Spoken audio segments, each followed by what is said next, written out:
오늘 대강절 세 번째 주일 하나님께서 우리에게 주시는 말씀은 누가복음 1장 26절로 30절까지의 말씀입니다. 누가복음 1장 26절로 30절 말씀.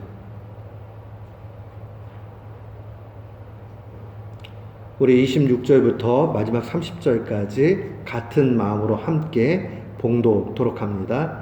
여섯째 달에 천사 가브리엘이 하나님의 보내심을 받아 갈릴리 나사렛이란 동네에 가서 다윗의 자손 요셉이라 하는 사람과 약혼한 처녀에게 이르니 그 처녀의 이름은 마리아라.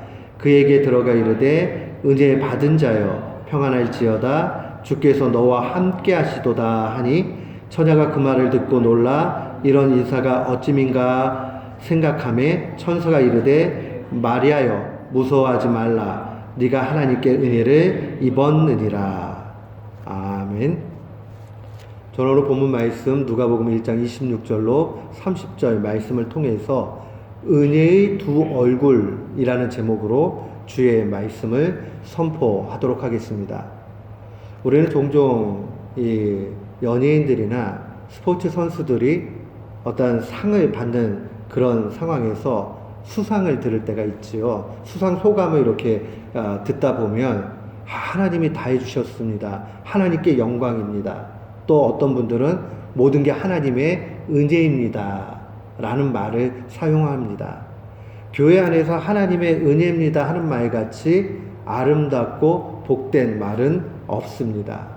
근데 여러분, 우리가 하나님의 은혜입니다 라고 이렇게 고백을 하고 듣고 할 때 제일 먼저 생각나는 것은 무엇입니까? 보통 이런 생각이 들 거예요. 하나님 은혜다 이러면 저 사람 뭔가 잘 됐나 보다. 정말 다른 사람이 부러워할 만한 그런 것을 얻었나 보다. 그런 생각을 해요. 그래서 모든 게 하나님 은혜입니다 이런 말을 듣는 순간 우리도 모르게 저 고백하는 사람 행복하네 이런 생각을 합니다. 그래서 은혜는 행복이다. 은혜 받았다 그러면 무언가 대단히 큰 것을 얻은 것 같은 생각이 듭니다. 오늘 본문도 보면 그 은혜에 대해서 증거하고 있습니다.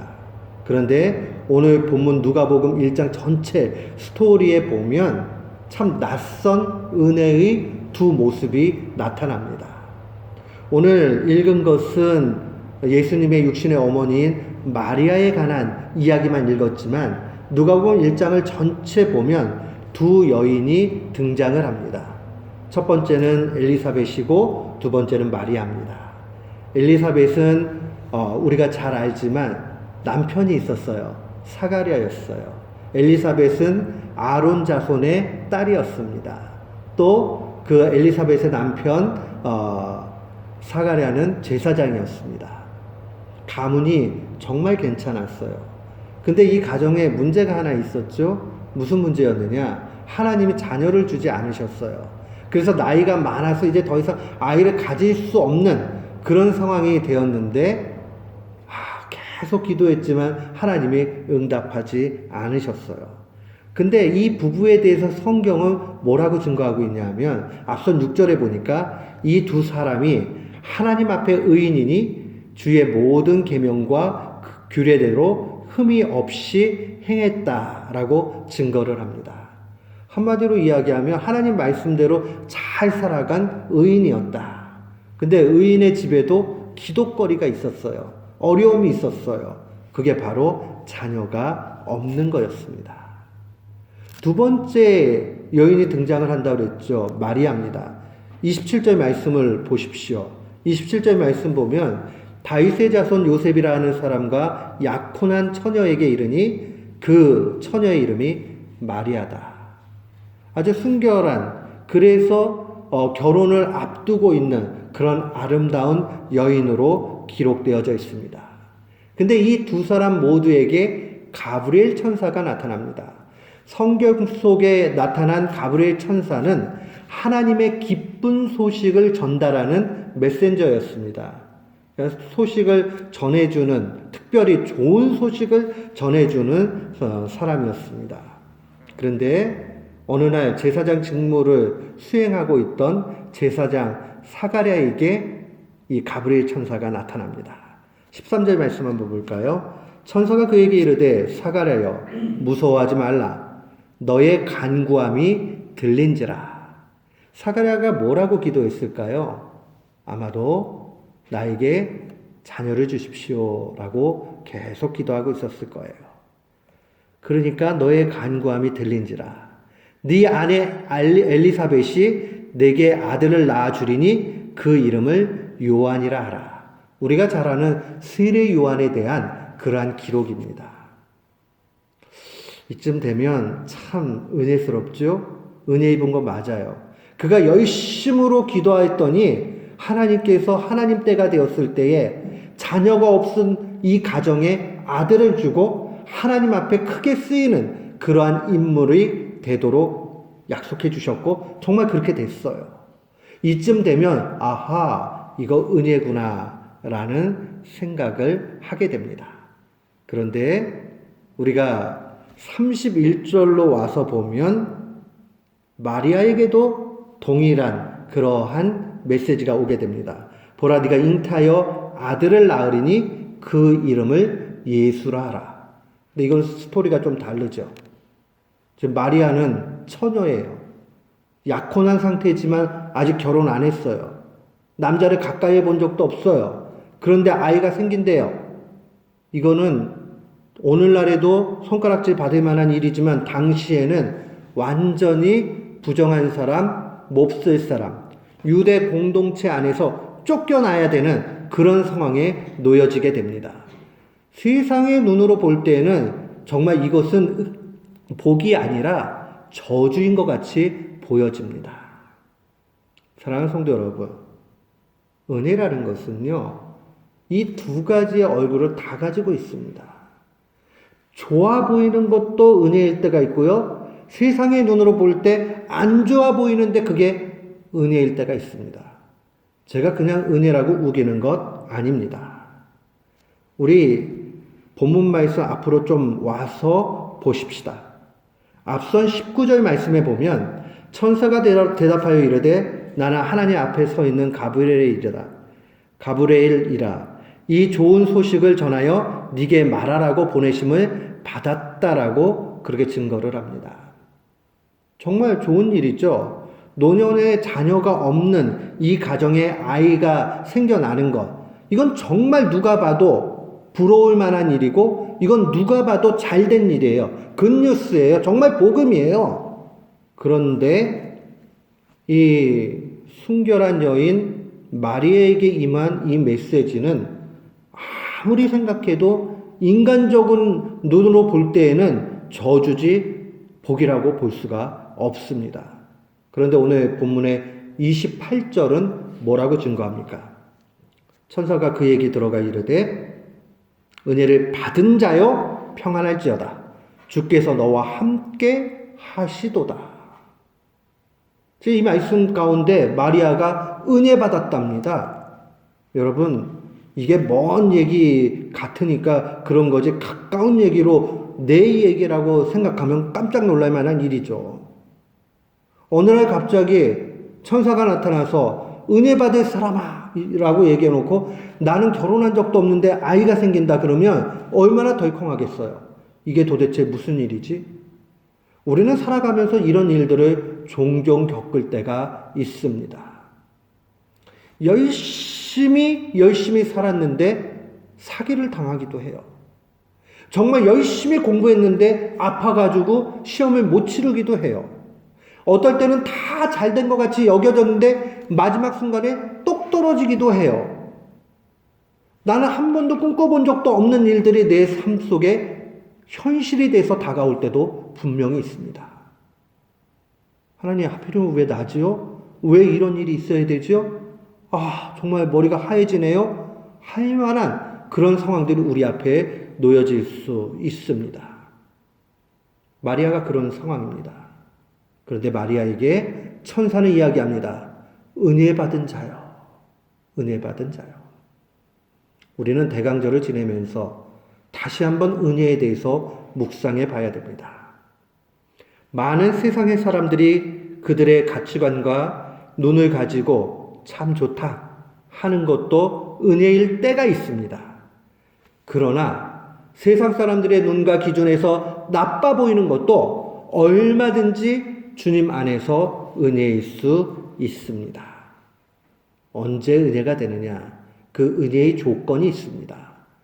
오늘 본문 말씀에 있는 28절에 있는 마지막 뒤에 주께서 너와 함께 하시도다. 주님이 함께 계시느냐 이게 중요해요. 어떤 일을 만났을 때에 내가 그것을 통해서 주님을 더욱 가까이 하게 되고 주님이 내 곁에 계시다는 것을 알게 되고 그런다면 그것이 은혜입니다. 만약에 내가 승승장구하고 너무 바쁘게 살아가면서 주님을 멀리했어요. 주님을 잃어버렸어요. 주님과 관계가 없어요. 세상 사람들은 그 사람을 이름만 대도 다 아는 유명인사가 됐어요. 그랬다 할지라도 하나님과 관계가 멀고 하나님의 함께 계심이 나타나지 않는다면 그것은 은혜라 보기 어려워요. 그러나 주목받지 못해요. 어려워요. 힘들어요. 그렇지만은 주님을 가까이 한다면 그것은 은혜입니다. 백수를 누리고 있는 김영석 교수님 얘기를 제가 몇 번 설교 중에 드린 적이 있습니다. 그분 책 제목이 참 따뜻하죠. 나이 듦이 고맙다.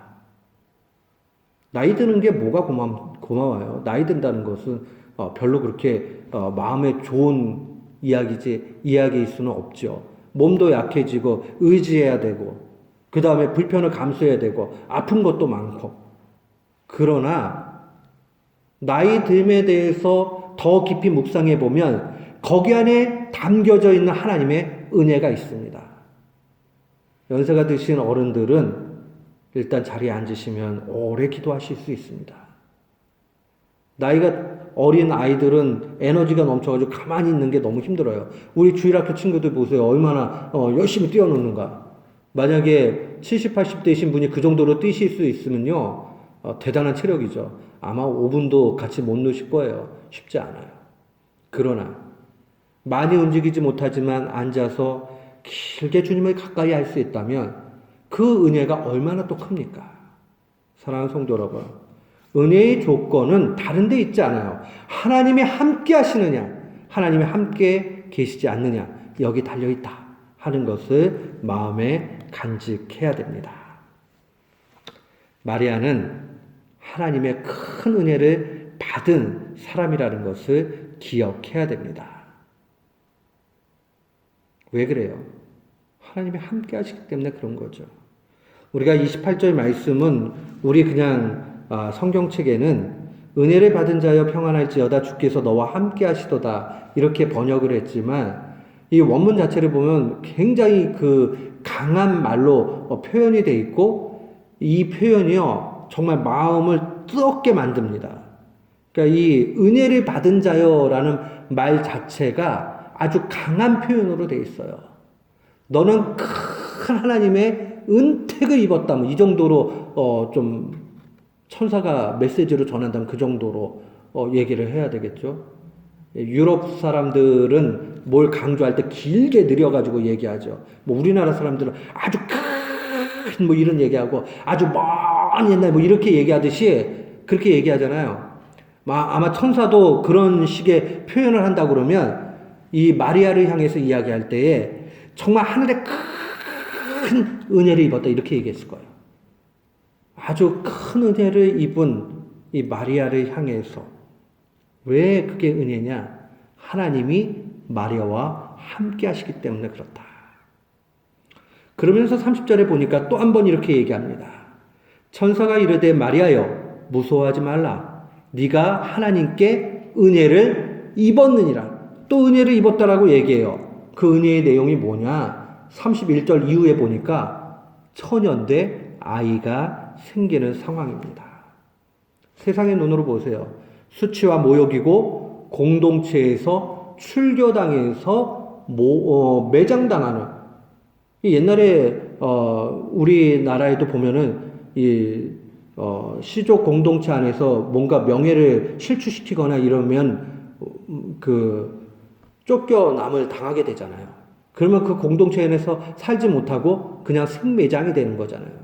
그런 것처럼 유대 공동체도 마찬가지였어요. 지금 처녀가 잉태했으면요, 그 정도 상황에 큰 문제가 됩니다. 그런데 천사는 계속적으로 마리아에게 오히려 그것이 은혜다! 라고 그렇게 선포합니다. 그럼 은혜의 조건을 여기서 우리는 또 하나 발견하게 됩니다. 그 은혜의 두 번째 조건은 하나님께로부터 나온 거면 은혜입니다. 하나님으로부터 나온 것이냐 아니냐가 중요해요. 우리가 인생을 달려가다 보면요, 내가 잘못해가지고 그 잘못 때문에 대가를 지불해야 될 때 있어요. 근데 어떨 때는요, 내가 잘못한 거 하나도 없는데 대가를 지불해야 되고 억울한 누명을 써야 되고 그 가운데 고통을 당해야 될 때 있어요. 그러나 그 어려움이 주님으로부터 온 것이라면 그것은 결국 나중에는 은혜가 된다는 사실을 기억해야 됩니다. 은혜는 언제나 두 얼굴을 가지고 있어요. 좋아 보이는 것도 은혜일 때가 있고 또 다른 한편에는 세상의 눈으로는 도저히 좋아 보이지 않는 저주스러운 것이 오히려 하나님 안에서 은혜일 수 있어요. 철학자 플라톤의 책 가운데서 파이드로스라는 책이 있습니다. 그 파이드로스의 그 책을 보면 그게 이제 소크라테스하고 파이드로스 사이의 그 대화를 정리한 그런 책이에요. 거기 보면 아주 재미있는 단어가 하나 등장을 하는데 파르마콘이라는 단어입니다. 이 파르마콘이라는 단어에서 펄머시, 약이라는 그런 단어가 나온 건데요. 이 파르마콘은 두 가지의 뜻을 다 가지고 있어요. 하나는 약, 힐링 드러그, 그러니까 치유해주는 치료제라는 뜻이 있고요. 또 하나는요, 포이즌, 독이라는 뜻이 있어요. 그러니까 독도 되고 약도 되는 거, 그게 파르마콘이에요. 근데 은혜가 꼭 그렇게 유사해요. 은혜를 이렇게 보면은 은혜를 입었다 그러면 어떨 때는 아주 복같이 보여요. 근데 겉에서 보기에 어떨 때는 좀 복이 아닌 것 같고 심하게 얘기하면 저주같이 보이는 게 있는데 그것도 은혜일 때가 있어요. 사랑하는 성도 여러분, 우리는 은혜를 단편적으로 생각하면 안 됩니다. 살다 보면요, 자기가 진 십자가가 제일 무거워요. 그래서 늘 자기는 힘들다 이렇게 생각이 드는 게 당연합니다. 근데 한참 인생을 살다 보고 뒤돌아보면은 꼭 그런 것만은 아니었구나 하고 깨달아질 때가 있죠. 공부할 때는 공부하는 게 제일 힘들어요. 관계를 해야 될 때는 관계하는 게 제일 힘들어요. 돈을 벌 때는 돈 버는 게 제일 힘들어요. 근데 나중에 돈도 많이 벌고 배운 것도 되고 막 이렇게 했는데 자식 마음대로 안 되는 거면 자녀 양육하는 게 이제 또 쉽지가 않죠. 자기가 걸어가는 그 길마다 쉽지 않을 때가 많고 어려움이 많습니다. 그런데 또 한편으로 지나고 나서 보면 그 어려움의 시간들이 너무나 아름다운 그러한 시간이었다라고 추억할 때가 분명히 있습니다. 사랑하는 성도 여러분, 우리는 신앙의 눈으로 볼 수 있어야 됩니다. 세상의 눈으로 보면 좋아 보이는 것만이 은혜고 나빠 보이는 것은 저주같이 보입니다. 그러나 성경의 말씀대로 보면 은혜는 우리의 느낌, 우리가 볼 수 있는 차원과 다르다 하는 것을 보게 됩니다. 신자가 불행한 일을 당하거나 무게감 있는 일을 만나게 될 때 어떻게 해야 되겠습니까? 여러분 요즘에 연말을 맞이해가지고 너무 힘드세요? 힘들 때 묵상해야 되는 거 한 가지 있어요. 다른 것 아니에요. 은혜의 두 얼굴을 묵상해야 됩니다. 그래, 은혜는 좋을 때도 있지만 안 좋아 보이는 것도 그게 하나님으로부터 나온 것이고 그것 때문에 내가 더 열심히 기도하고 하나님을 가까이 하게 된다면 그게 은혜구나 라고 생각을 해야 됩니다. 은혜는 파르마콘입니다. 은혜는 독도 되고 약도 됩니다. 독이라도 괜찮습니다. 주님이 주신 거면 나중에 그것은 좋은 것으로 되기 때문입니다. 때때로 은혜라는 것은 저주의 얼굴을 가지고 달려올 때도 있습니다. 그때 두려워할 필요가 없습니다. 하나님이 이걸 통해서 내게 더 큰 좋은 것을 주시겠다라고 기억하면 그만입니다. 하나님의 은혜를 경험하는 기회가 된다면 어려움도 괜찮은 겁니다. 하나님이 함께 하신다. 그게 얼마나 좋은 일입니까? 결국 마리아는 이 사건을 통해서 엄청난 은혜를 경험하게 됩니다. 마태복음 1장 23절에 보니까 천사의 메시지가 더 자세히 기록이 되어져 있습니다.